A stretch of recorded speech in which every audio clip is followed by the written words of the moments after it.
ಇನ್ನು ತಿರುವಣ್ಣಾಮಲೈನಲ್ಲಿ ಗುಡ್ಡ ಕುಸಿದು 7 ಜನ ಸಾವನ್ನಪ್ಪಿದ್ದಾರೆ. ಇದಕ್ಕೆ ಸಂಬಂಧಪಟ್ಟಂತೆ ವಿಪಕ್ಷ ನಾಯಕರಾಗಿರುವಂತಹ ರಾಹುಲ್ ಗಾಂಧಿ ಕೂಡ ಸಂತಾಪ ಸೂಚಿಸಿದ್ದಾರೆ, ಟ್ವೀಟ್ ಮಾಡಿದ್ದಾರೆ. ನಾಯಕ ರಾಹುಲ್ ಗಾಂಧಿ ಮೃತರಿಗೆ ರಾಹುಲ್ ಗಾಂಧಿ ಮೃತರ ಕುಟುಂಬಗಳಿಗೆ ರಾಹುಲ್ ಗಾಂಧಿ ಸಾಂತ್ವನವನ್ನು ಹೇಳಿದ್ದಾರೆ.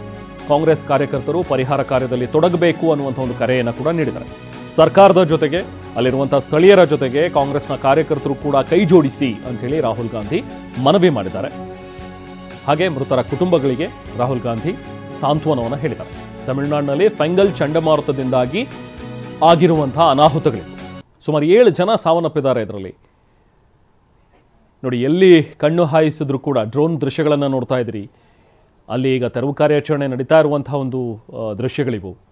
ಬಂಡೆಕಲ್ಲು, ಮಣ್ಣು ಎಲ್ಲವೂ ಕೂಡ ನುಗ್ಗಿ ಬಂದಿರೋದ್ರಿಂದಾಗಿ ಮನೆಗಳೆಲ್ಲವೂ ಕೂಡ ಧರಾಶಾಹಿಯಾಗಿವೆ. ಇದು ಮೃತರಿಗೆ ರಾಹುಲ್ ಗಾಂಧಿ ಸಂತಾಪ ಸೂಚಿಸಿ ಮಾಡಿರುವಂತಹ ಟ್ವೀಟ್. ಇದು ತಮಿಳುನಾಡಿನಲ್ಲಿ ಫೆಂಗಲ್ ಚಂಡಮಾರುತದಿಂದ ವಿನಾಶಕಾರಿ ಸುದ್ದಿ.